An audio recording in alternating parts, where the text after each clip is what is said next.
Hello students, I'm Naheed and you're watching me on my YouTube channel, Applied Linguistics with Naheed.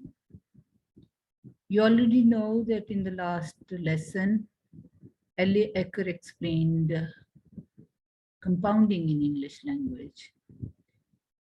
She explained the three basic types of compounding in English language along with lots of examples. And in the same lesson, there were a few points which I was supposed to elaborate at the end of the lecture, but as you know that the Zoom lectures usually ends after every 40 minutes. So we were not left with much time, and I promised that I would be covering those 3 points later on in a separate video. So today is going to be that promised lecture associated with the previous lecture on compounding in English language. All right, so I'm going to share the same slides we had been discussing.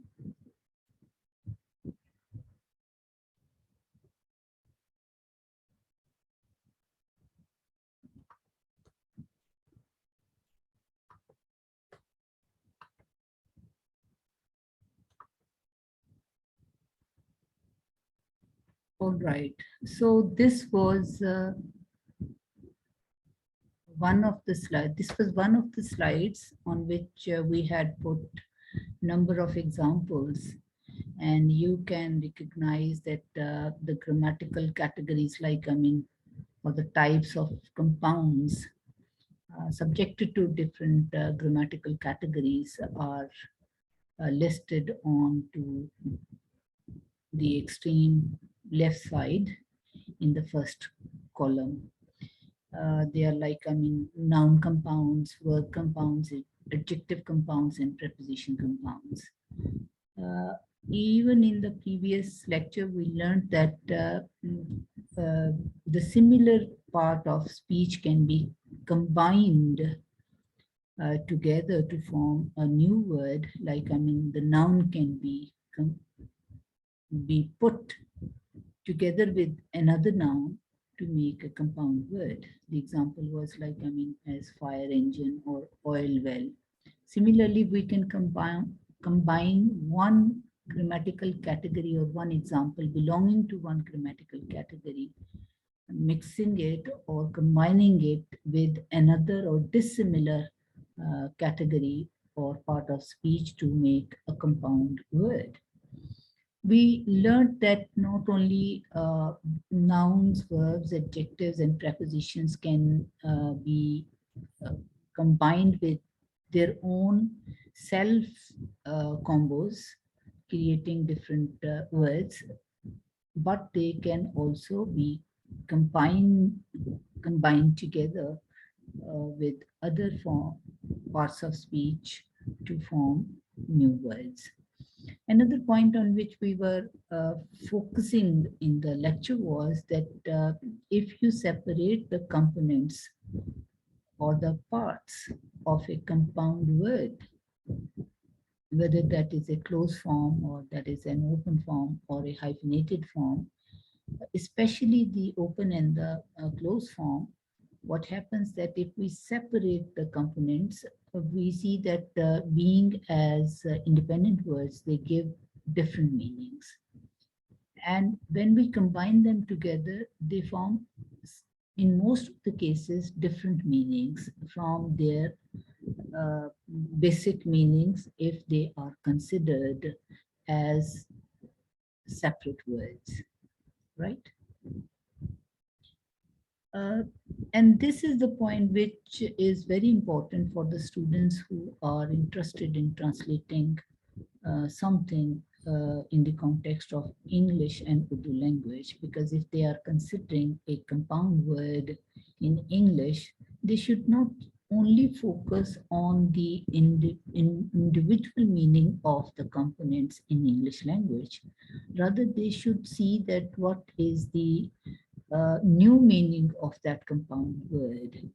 And once that new meaning is received, or is understood by the student, they are to translate according to the meaning the compound word actually gives, instead that they focus on to the basic component of that compound word.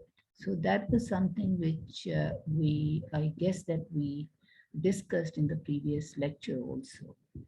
In this lecture, the point of focus is upon one thing that at times we see that in compounding in English, if we look upon the internal structure of a word, we come to realize that the internal structure of the word shows some kind of the derivational or the inflectional process.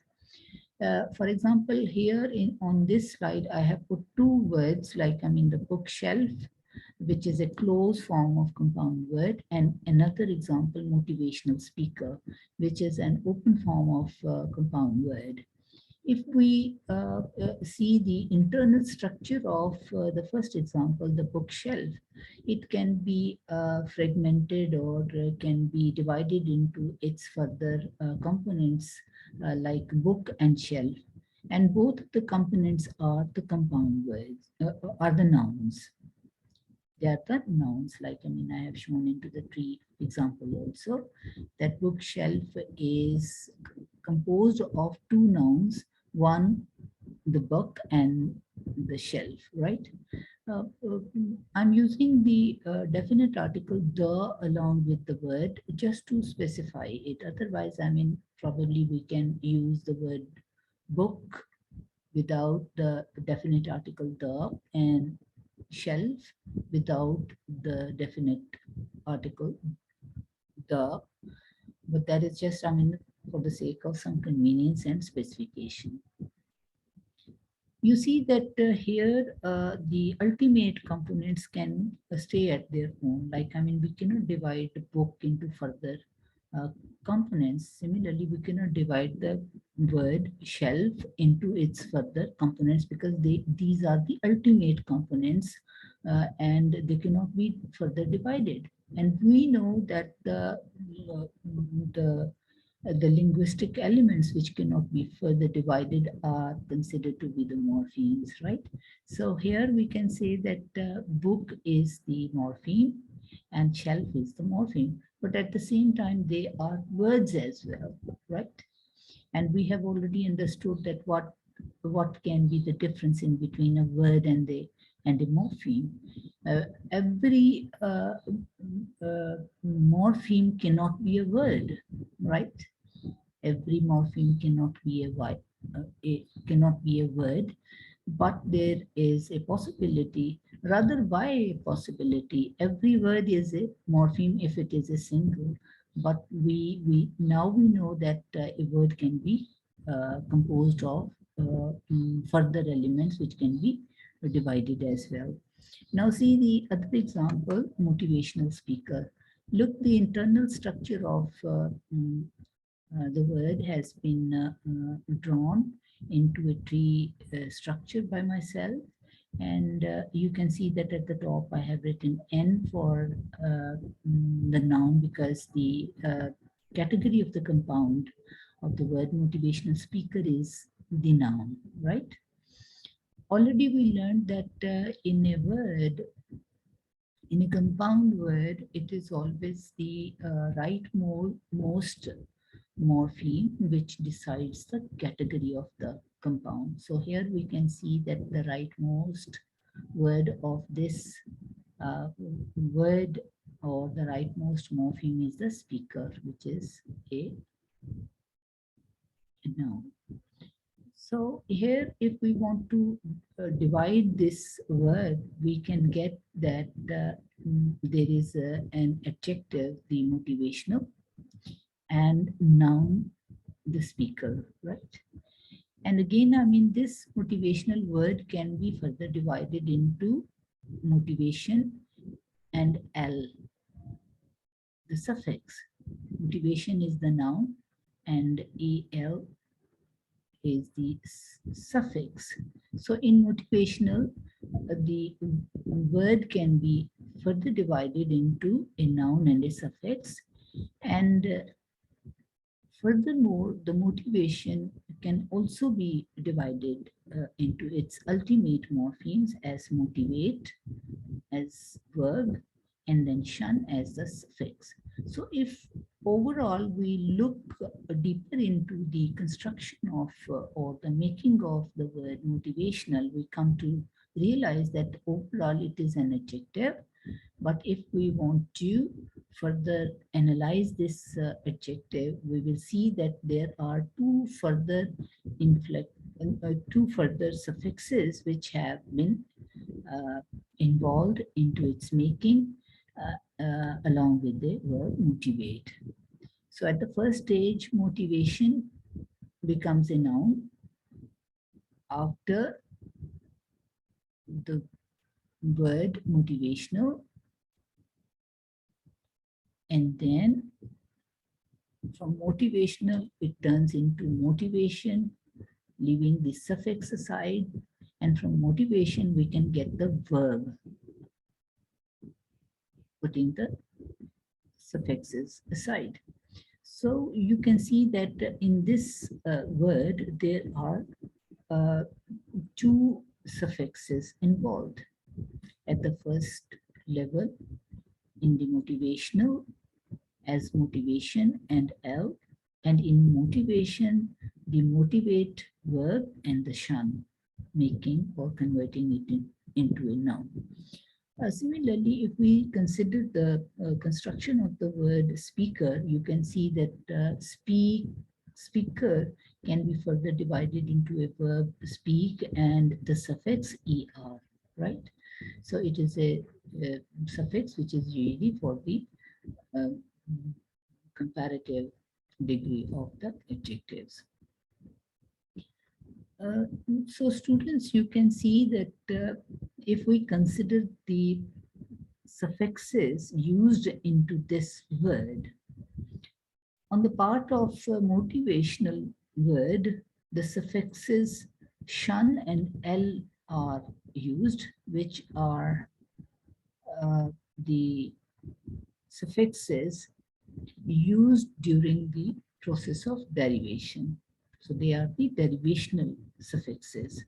So here we can see that in the construction of the word motivational, the derivational process has occurred. But if we consider the construction of the word speaker, we can identify that the suffix er is not the derivational morpheme. Rather, it is an inflectional morpheme. That is why we can say that in making the word speaker, the inflectional morphology or the inflectional process has occurred. So overall, we can see that in the construction or building of this overall non-compound, the motivational speaker, the two processes were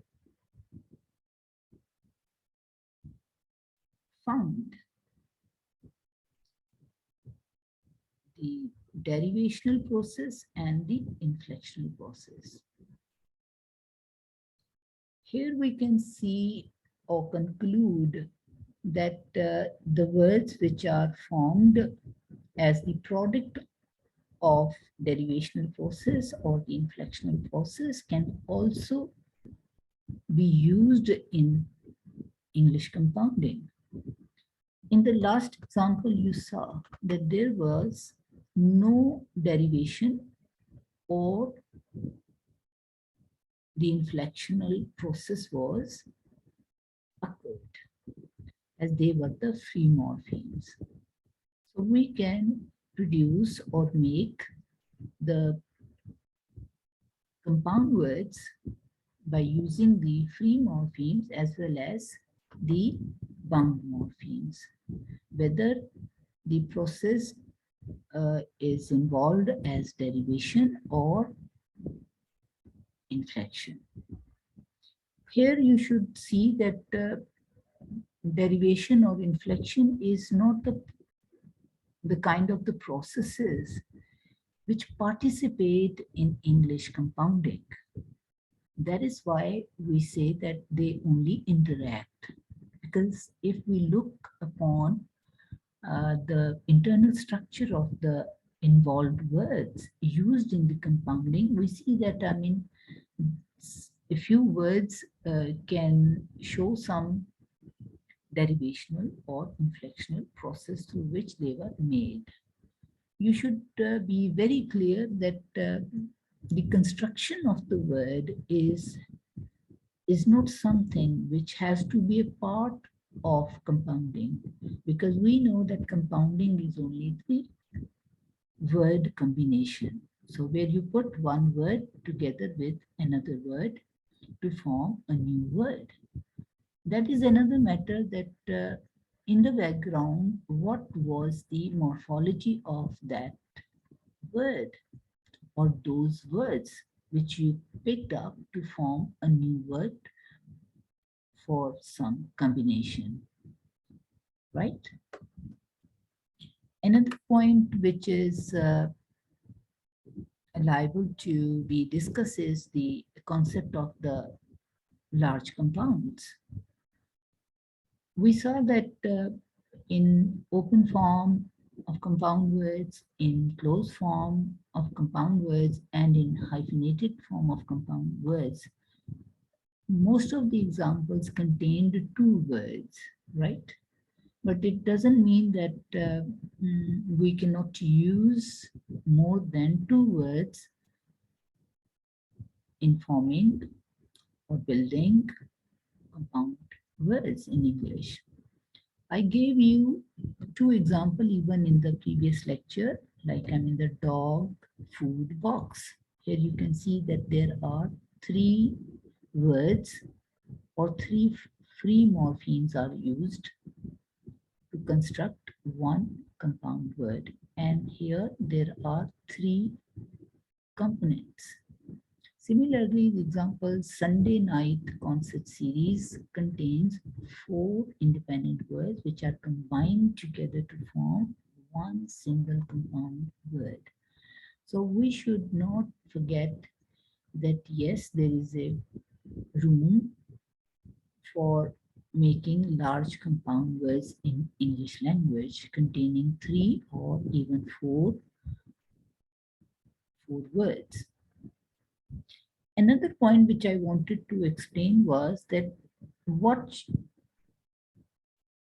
should be the idea or what should be the way through which we can identify that in a compound word who is what or what is what, means that what are the heads.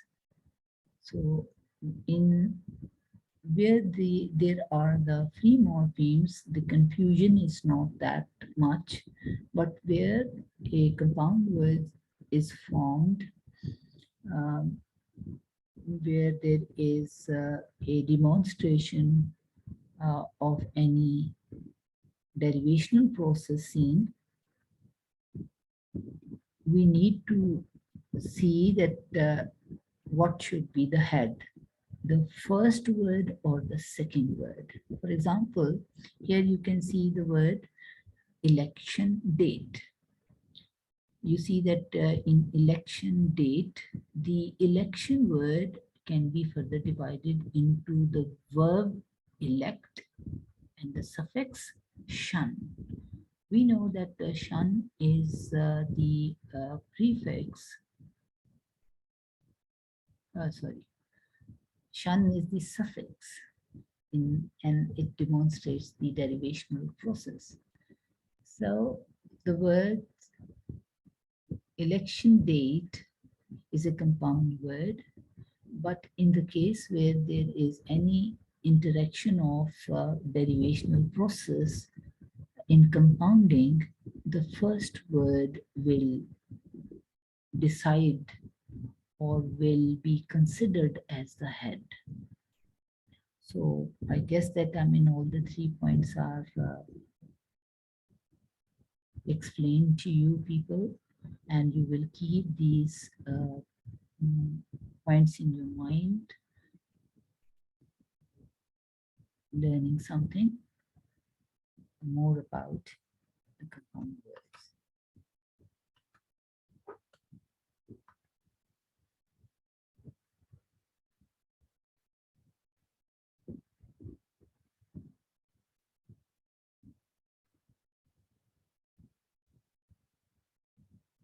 So I guess that by this way, we have almost ended the necessary or the basic points related to the compounding in English language.